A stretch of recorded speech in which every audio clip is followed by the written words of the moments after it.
어머님, 건강검진 정말 중요해요. 박영희는 거실 소파에 앉아 며느리 장미숙의 말을 듣고 있었다. 요즘 연세도 있으시고 혈압약도 드시잖아요. 미숙의 목소리는 평소보다 유독 다정했다.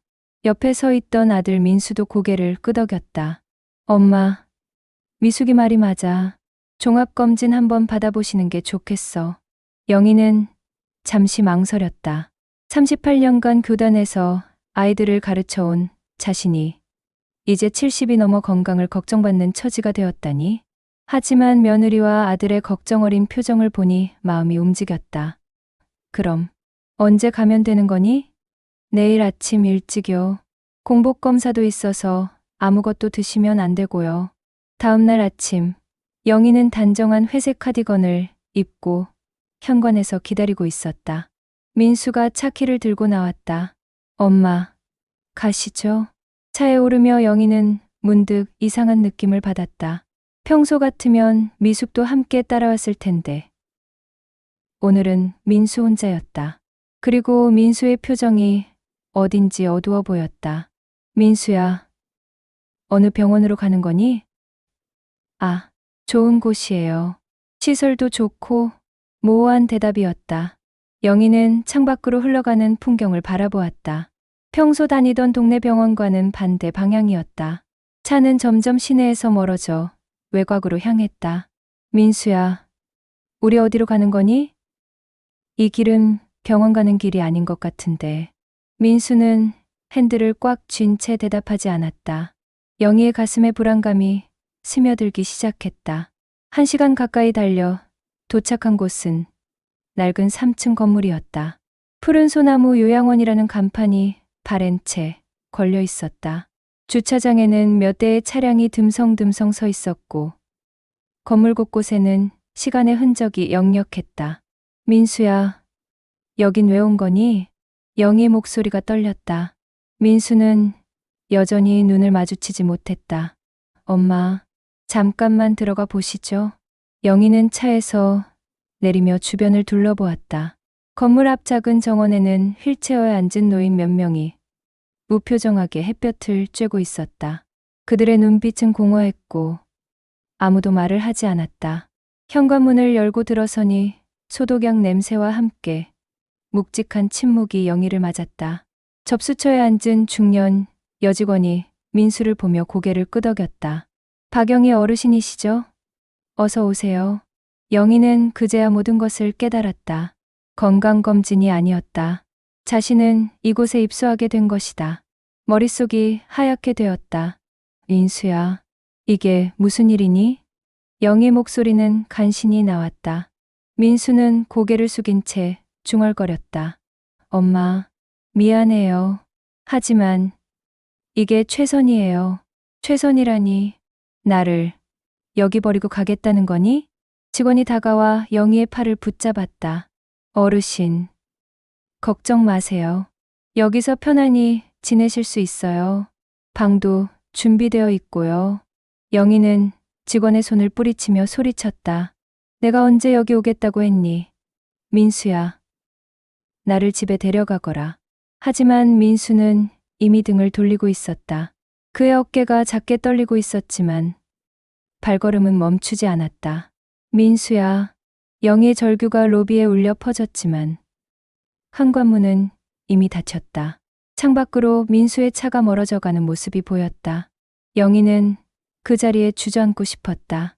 38년간 아이들에게 사랑과 지식을 전해준 교사, 두 아들을 키우며 평생을 가족을 위해 살아온 어머니, 그 모든 세월이 이 순간 한낱 헛된 것처럼 느껴졌다.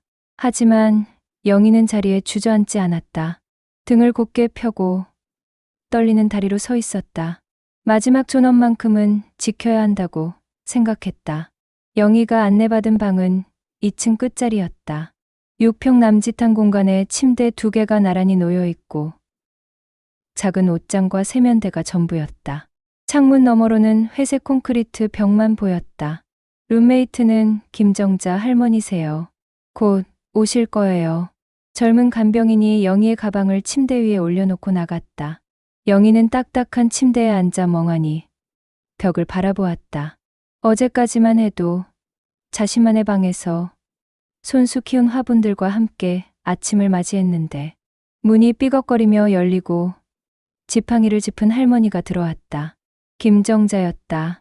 70대 후반으로 보이는 그녀의 얼굴은 깊은 주름으로 가득했고 눈빛은 어딘지 체념해버린 사람의 것이었다.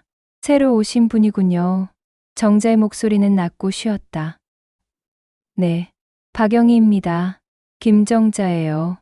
여기 온 지 2년 됐어요. 정자는 자신의 침대에 앉으며 씁쓸하게 웃었다. 처음엔 다들 그래요. 곧 나갈 거라고, 가족이 데리러 올 거라고.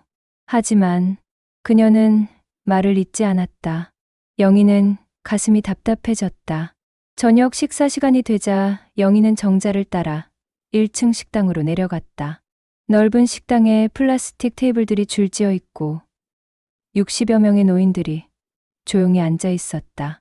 그 정적이 영희를 압도했다. 여기서는 말을 안 하는 게 좋아요.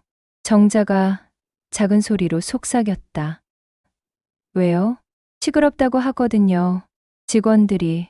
영희는 주변을 둘러보았다. 모든 노인들이 고개를 숙이고 묵묵히 식사를 하고 있었다.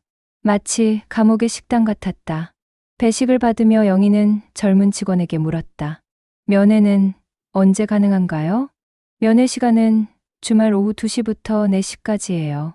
하지만 미리 신청하셔야 하고요. 전화는요? 공중전화가 로비에 있어요. 하지만 저녁 6시 이후엔 사용 금지예요. 규칙투성이었다. 영희는 김치찌개를 떠먹으며 씁쓸함을 감추지 못했다. 집에서 해먹던 음식과는 비교할 수 없는 밋밋한 맛이었다. 식사 후 정자와 함께 2층으로 올라가며 영희는 용기를 내어 물었다. 정자 씨는 가족이 면회 오시나요? 정자는 걸음을 멈추고 영희를 바라보았다. 그녀의 눈에 깊은 슬픔이 스며 있었다. 처음 몇 달은 왔어요. 아들이, 딸이. 그런데 점점 뜸해지더니 이제는 명절에나 한 번씩. 그래도 오시잖아요. 명절 때도 30분이면 가요. 할 말이 없대요. 정자는 한숨을 내쉬며 계속 걸었다. 영희 씨, 우리가 뭘 잘못한 걸까요? 갑작스러운 질문에 영희는 답을 하지 못했다. 평생 자식들 위해 살았는데 결국 우리는 짐이 된 거예요. 골칫덩어리가 된 거죠. 방에 돌아와 영희는 작은 창문 앞에 서서 밤하늘을 올려다보았다. 별이 보이지 않았다. 도시의 불빛 때문인지 아니면 이곳의 답답한 분위기 때문인지 정자는 이미 잠자리에 들었다. 작은 코 고는 소리가 고요한 방 안에 울려 퍼졌다. 영희는 침대에 누워 천장을 바라보았다. 교단에서 보낸 38년이 스쳐 지나갔다. 아이들의 웃음소리, 학예회 때 연극을 준비하며 설레던 순간들, 졸업식에서 눈물을 흘리던 제자들의 얼굴. 내가 정말 쓸모없는 존재가 된 걸까? 가슴 깊은 곳에서 무언가가 무너져 내리는 소리가 들렸다. 하지만 동시에 다른 목소리도 들려왔다. 아니야. 나는 38년간 아이들을 가르쳤어. 나는 두 아들을 훌륭하게 키웠어. 그 모든 시간이 헛된 것일 리 없어. 영희는 주먹을 꽉 쥐었다. 정자처럼 포기할 수는 없었다. 아직은 안 된다. 새벽 5시 기상 방송이 울려 퍼졌다. 어르신들, 기상 시간입니다. 세면 쿠체조 시간에 참석해 주세요. 영희는 눈을 떴다. 첫날 밤이 지나갔다. 하지만 이것은 시작에 불과했다. 식당에서 아침을 먹으며 영희는 주변 노인들을 관찰했다. 모두들 표정이 없었다. 마치 살아있는 시체 같았다. 나는 저렇게 되지 않을 거야. 영희는 속으로 다짐했다.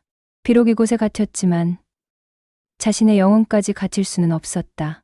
점심 후 영희는 로비의 공중전화 앞에 섰다. 민수의 번호를 눌렀다. 신호음이 길게 울렸지만 받지 않았다. 2번, 3번 시도해도 마찬가지였다. 전화 받아. 민수야. 영희의 목소리가 떨렸다.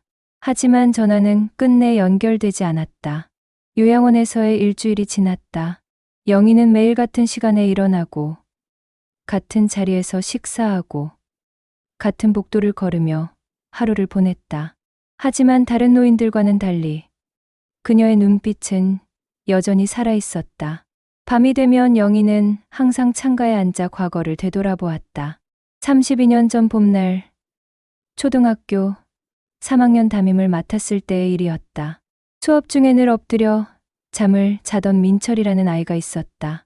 다른 교사들은 문제하라며 포기했지만 영희는 달랐다. 민철아, 선생님이랑 같이 점심 먹을래?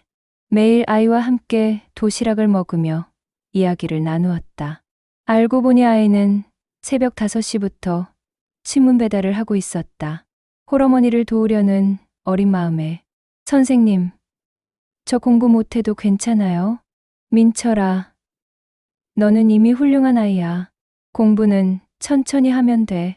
한 학기가 지나자 민철이는 변했다. 수업에 집중하기 시작했고 성적도 올랐다. 졸업할 때 아이가 편지를 건넸다. 선생님 덕분에 제가 사람답게 살 수 있었어요. 고마워요. 그 편지는 지금도 영희의 서랍 깊숙이 보관되어 있었다. 그런 내가 정말 쓸모없는 존재일까? 영희는 주먹을 꽉 쥐었다. 38년간 수백 명의 아이들을 가르치고 사랑했다. 그 모든 시간이 무의미할 리 없었다. 다음 날 아침, 영희는 간병인 박혜진에게 다가갔다. 혜진 씨, 면회 신청을 하고 싶어요. 어떤 분이요? 제 아들이요. 박민수. 혜진은 잠시 머뭇거렸다. 할머니, 가족분께서 당분간 면회를 자제해달라고 하셨어요. 할머니가 적응하실 때까지. 영희는 어이가 없었다. 그게 무슨 말이에요? 내 아들을 만나겠다는데 왜 막나요? 죄송해요. 규정이에요. 영희의 목소리가 높아졌다. 규정. 내가 언제 그런 규정에 동의했나요? 나는 이곳에 오고 싶지 않았어요. 식당에 있던 다른 노인들이 고개를 들어 영희를 바라보았다. 오랜만에 들리는 큰 목소리였다. 혜진은 당황하며 영희를 진정시키려 했다. 할머니, 목소리를 낮춰주세요. 다른 어르신들은 왜 아무 말도 안 하세요? 여기서 이렇게 갇혀 지내는 게 당연한 거예요? 영희는 주변 노인들을 둘러보며 말했다. 여러분도 가족을 만나고 싶지 않으세요? 집에 돌아가고 싶지 않으세요? 하지만 노인들은 고개를 숙이고 말았다. 정자가 영희의 팔을 잡아 끌었다. 영희 씨, 그만해요. 쓸데없는 짓이에요. 쓸데없다고요? 우리가 살아있는 사람인데 왜 쓸데없어요? 방으로 돌아와 정자는 한숨을 내쉬었다. 영희 씨, 여기서는 순응하며 사는 게 편해요. 저항하면 더 힘들어져요. 그럼 죽은 거나 마찬가지잖아요. 이미 죽은 거예요. 우리는. 정자의 말에 영희는 충격을 받았다. 하지만 동시에 분노가 치밀어 올랐다. 정자 씨는 그럴지 몰라도 나는 아직 살아있어요. 그리고 살아있는 한 포기할 수 없어요. 그날 밤 영희는 잠들지 못했다. 천장을 바라보며 생각했다. 교직에 있을 때 만났던 한 학부모가 떠올랐다. 아이의 학습 부진 때문에 상담을 왔던 어머니였다. 선생님, 우리 아이는 정말 안 되는 건가요? 어머님, 포기하는 순간 정말 안 되는 거예요. 하지만 끝까지 노력하면 길은 열려요. 그때 학부모에게 했던 말이 지금 자신에게 돌아왔다. 포기하는 순간 정말 끝이야. 나는 아직 포기할 수 없어. 다음 날 영희는 다시 혜진을 찾아갔다. 혜진 씨, 공중전화로 손자에게 전화를 걸고 싶어요. 손자분이요? 네, 준호에게요. 고등학생이에요. 혜진은 잠시 고민하더니 고개를 끄덕였다. 그건 가능할 것 같아요. 영희는 준호의 핸드폰 번호를 눌렀다. 몇 번의 신호음, 후 익숙한 목소리가 들렸다. 여보세요? 준호야. 할머니야. 할머니? 어디 계세요? 아빠가 병원에 계신다고 했는데. 영희의 가슴이 뛰었다. 준호는 아무것도 모르고 있었다. 준호야, 할머니가 지금, 할머니, 목소리가 이상해요. 어디 아프세요? 영희는 눈물을 참으며 말했다. 아니야, 괜찮아. 그냥 할머니 목소리 듣고 싶어서. 저도 할머니 보고 싶어요. 언제 집에 오세요? 곧 갈게. 전화를 끊고 영희는 한참을 서 있었다. 준호는 진실을 몰랐다. 그것은 희망이었다. 그날 저녁 영희는 정자에게 말했다. 정자 씨, 나는 여기서 나갈 거예요. 어떻게요? 방법을 찾을 거예요. 나는 아직 끝나지 않았어요. 정자는 영희를 바라보며 작게 웃었다. 오랜만에 보는 진짜 웃음이었다. 영희 씨, 부럽네요. 그 용기가. 정자 씨도 함께 해요. 난 너무 늦었어요. 아니에요. 살아있는 한 늦은 건 없어요. 영희는 창밖을 바라보며 다짐했다. 분명 길이 있을 것이다. 38년간 아이들에게 희망을 심어준 자신이 이렇게 쉽게 포기할 수는 없었다. 영희가 요양원에 온 지 2주가 지났다. 매일 같은 시간에 준호에게 전화를 걸었지만 최근 며칠간은 받지 않았다. 불안감이 커져갔다. 그날 오후 영희는 로비에서 다른 노인들과 함께 TV를 보고 있었다. 오래된 드라마가 나오고 있었지만 아무도 집중하지 않았다. 모든 것이 의미 없이 흘러가는 시간들이었다. 갑자기 현관문이 거칠게 열리는 소리가 들렸다. 할머니, 할머니 어디 계세요? 17세 소년의 목소리가 로비에 울려 퍼졌다. 영희는 깜짝 놀라 고개를 돌렸다. 교복을 입은 준호가 현관에 서 있었다. 얼굴은 상기되어 있고 눈에는 눈물이 고여 있었다. 준호야. 영희는 자리에서 벌떡 일어났다. 하지만 접수처에 있던 직원이 재빨리 준호를 막아섰다. 학생, 여기 면회 시간이 아니에요. 그리고 미리 신청을 해야.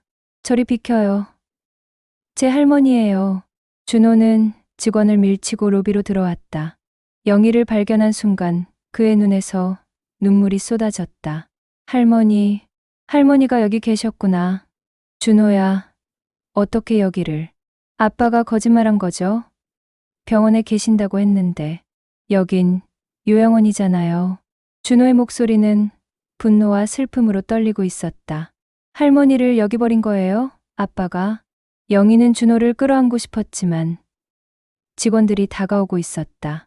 간호사 김주임과 간병인 2명이 준호를 둘러쌌다. 학생, 지금 당장 나가세요. 여기서 소란 피우면 안 됩니다. 소란이요? 제 할머니 만나는 게 소란이에요? 준호는 김주임을 똑바로 바라보며 말했다. 할머니한테 물어보지도 않고 이런 곳에 모셔왔잖아요. 이게 맞는 거예요? 학생이 뭘 안다고 어른이래. 어른이라고요? 진짜 어른이라면 할머니 의견도 안 듣고 이런 식으로 하지 않았을 거예요. 영희는 준호의 말을 들으며 가슴이 뛰었다. 누군가 자신을 위해 목소리를 내주고 있었다. 준호야, 할머니, 저 진짜 몰랐어요.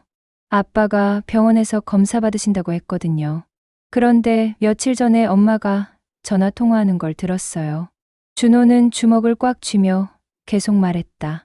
요양원에서 잘 계시냐고 하더라고요. 그때야 알았어요. 할머니가 어디 계신지. 김주임이 보안요원에게 신호를 보냈다. 보안 불러서 내보내세요. 잠깐요. 영희가 큰 소리로 외쳤다. 로비에 있던 모든 사람들이 그녀를 바라보았다. 이 아이는 내 손자예요. 내 가족이에요. 가족을 만나는 게 뭐가 잘못된 거예요? 박영희 어르신. 가족분께서 당분간 누가 그런 허락을 받았나요? 나한테서요? 영희 목소리는 38년간 교단에서 길러진 당당함으로 가득했다. 나는 치매도 없고 판단력도 멀쩡해요. 내 손자를 만날 권리가 있어요. 준호는 할머니의 모습에 감동받았다. 할머니는 여전히 강했다. 할머니 말씀이 맞아요. 할머니가 원하시는데 왜 막아요? 보안요원이 도착했지만 영희는 준호 앞에 서서 막아섰다. 이 아이를 건드리지 마세요. 내가 허락하지 않았어요. 어르신. 규정상. 규정은 누가 만든 건가요? 나는 여기 오고 싶지도 않았어요. 동의한 적도 없고요. 로비는 순식간에 술렁거렸다. 다른 노인들도 웅성거리기 시작했다. 이런 일은 처음이었다. 준호는 할머니의 손을 잡았다. 할머니, 저랑 집에 가요. 준호야, 아빠, 엄마가 뭐라고 해도 상관없어요. 할머니는 집에 계셔야 해요. 김주임이 다급하게 전화를 걸기 시작했다. 아마 민수에게 연락하는 것 같았다. 할머니, 지금 가요. 여기 있으면 안 돼요. 준호는 영희의 손을 이끌며 현관 쪽으로 향했다. 하지만 보안요원들이 막아섰다. 어르신들, 안 됩니다. 비켜주세요. 영희 목소리는 떨렸지만 단호했다.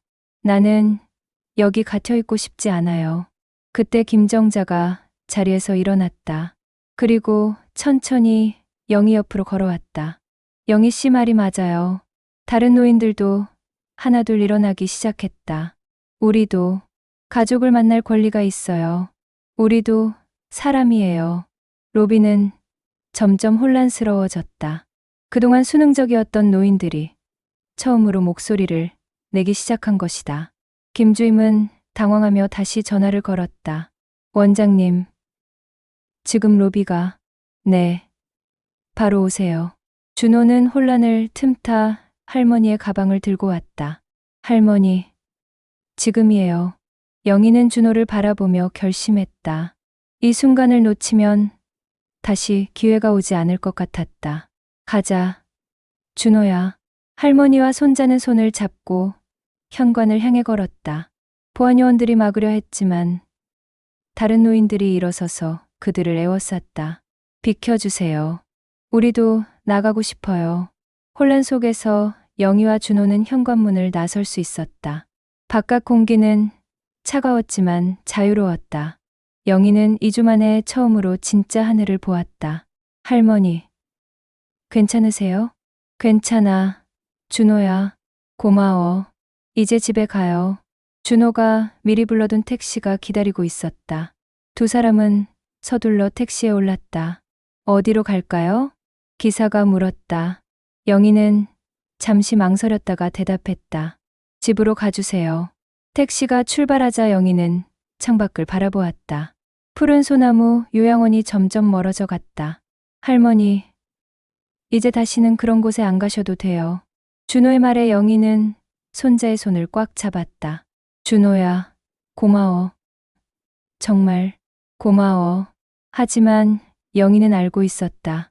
이것은 끝이 아니라 또 다른 시작일 뿐이라는 것을. 진짜 싸움은 이제부터였다. 택시가 익숙한 골목에 들어섰을 때 영희는 가슴이 벅차올랐다. 2주 전과 똑같은 풍경이었지만 모든 것이 새롭게 보였다. 자신의 집, 자신의 동네, 자신의 삶이 얼마나 소중한 것인지 새삼 깨달았다. 할머니, 도착했어요. 준호가 할머니의 가방을 들고 먼저 내렸다. 영희는 천천히 택시에서 내려 자신의 집을 바라보았다. 작은 2층 주택. 그 앞마당에 화분들이 시들어 있었다. 아, 내 화분들. 영희는 급히 다가가 시든 꽃들을 만져보았다. 물을 주지 못해 말라버린 페투니아와 봉숭아들이 고개를 숙이고 있었다. 할머니, 물 주면 다시 살아날 거예요. 준호가 위로하듯 말했다. 그래, 아직 늦지 않았어. 영희는 집 열쇠를 꺼내 문을 열었다. 집 안에는 먼지가 쌓여 있었고 공기가 탁했다. 하지만 그 어떤 것보다 따뜻했다. 역시 집이 최고예요. 준호가 창문을 열어 환기를 시키며 말했다. 영희는 거실 소파에 앉아 잠시 눈을 감았다. 요양원의 차가운 침대가 아닌 자신만의 공간에 있다는 것만으로도 행복했다. 그때 현관문이 열리는 소리가 들렸다. 민수와 장미숙이 들어왔다. 두 사람의 표정은 어두웠다. 엄마, 왜 이런 식으로? 민수의 목소리는 피곤해 지쳐 있었다. 이런 식이라니? 내가 내 집에 오는 게 이상한 일이니?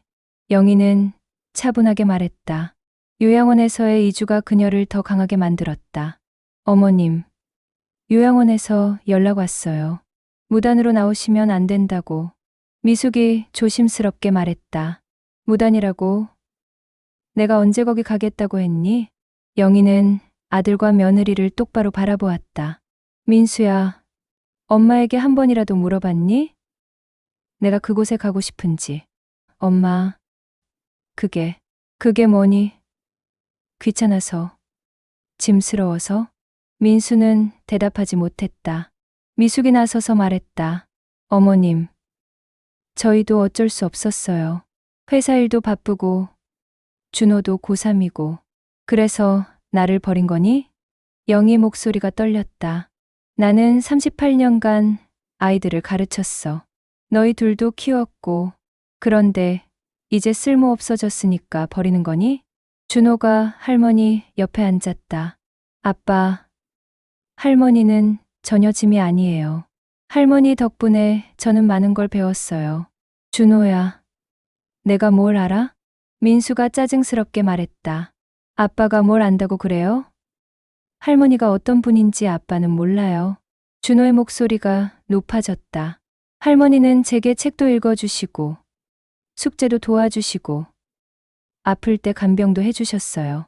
그런 할머니를 요양원에 보내는 게 맞는 거예요? 그래도 현실적으로 아빠는 할머니보다 돈이 더 중요한 거예요? 민수는 말이 막혔다. 영희는 손자의 모습을 보며 뿌듯했다. 민수야, 영희가 조용히 말했다. 엄마, 말 좀 들어봐. 나는 아직 건강해.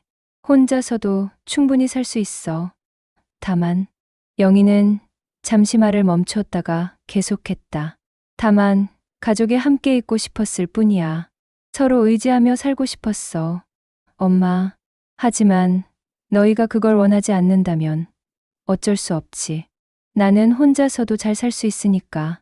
영희는 일어서서 부엌으로 향했다. 할머니, 저는 할머니랑 같이 살고 싶어요. 준호가 뒤따라왔다. 준호야, 내가 어떻게? 아빠, 엄마는 따로 사세요. 저는 할머니랑 살 거예요. 민수와 미숙은 당황했다. 준호야, 그게 무슨 말이니? 할머니 집이 더 좋아요. 여기서 공부할 거예요. 영희는 준호의 머리를 쓰다듬었다. 고마워, 준호야. 하지만 너는 부모님과 살아야 해. 싫어요. 할머니를 버리는 부모님이랑은 살고 싶지 않아요. 그 순간 미숙이 눈물을 흘리기 시작했다. 준호야, 엄마가 미안해. 엄마가 정말 미안하다면 할머니한테 사과하세요. 준호는 단호했다. 17세 소년의 눈빛에는 흔들림이 없었다. 미숙은 영희 앞에 섰다. 어머님, 죄송합니다. 제가 잘못했어요. 민수도 망설이다가 고개를 숙였다. 엄마, 미안해요. 영희는 두 사람을 바라보았다. 분노는 여전했지만 그들도 나름대로 고민이 있었을 것이라는 생각이 들었다. 미안하다고 하면 다 해결되는 거니? 어머님, 앞으로 이런 일이 다시 생기지 않을 거라고 약속할 수 있니? 민수가 고개를 끄덕였다. 네, 엄마. 다시는 엄마 뜻을 무시하지 않겠어요. 그리고 나는 아직 혼자 살 수 있어. 도움이 필요할 때만 도와주면 돼. 내 인생을 대신 결정하려 들지는 말고. 알겠어요, 엄마. 영희는 부엌에서 물을 받아 밖으로 나갔다. 시든 화분들에 물을 주기 시작했다. 할머니, 제가 도와드릴게요. 준호가 나와서 함께 물을 주었다. 준호야, 고마워. 정말 고마워. 할머니, 이 꽃들 다시 피울 수 있을까요? 물론이지. 뿌리가 살아있으면 다시 피어나는 거야. 영희는 봉숭아 화분을 만지며 말했다. 사람도 마찬가지야. 희망을 잃지 않으면 다시 꽃을 피울 수 있어. 며칠 후, 영희는 동네 도서관에서 자원봉사를 시작했다. 아이들에게 책을 읽어주는 일이었다. 38년간 길러진 교직 경험이 빛을 발했다. 할머니, 다음엔 어떤 이야기 들려주실 거예요? 글쎄, 용감한 할머니 이야기는 어떨까? 아이들이 박수를 쳤다. 영희는 환하게 웃었다. 집에 돌아와 준호와 함께 저녁을 먹으며 영희는 말했다. 준호야, 할머니가 요양원에 있을 때 깨달은 게 있어. 뭐예요? 나이가 들어도 포기하면 안 된다는 거야. 존엄은 스스로 지켜내는 거라는 걸. 할머니는 정말 멋있어요. 고마워. 준호야. 내가 있어서 할머니가 용기를 낼 수 있었어. 창밖으로 보니 화분에 봉숭아가 작은 꽃봉오리를 맺고 있었다. 시들었다고 생각했던 꽃이 다시 생명력을 되찾고 있었다. 영희는 미소 지었다. 자신도 마찬가지였다. 한때 시들어가는 존재라고 생각했지만 다시 꽃을 피우고 있었다. 내 삶은 아직 끝나지 않았어. 영희는 속으로 다짐했다. 앞으로도 자신의 존엄을 지키며 의미 있는 삶을 살아갈 것이다. 손자와 함께 작지만 소중한 일상들과 함께 그렇게 영희의 새로운 시작이 되었다.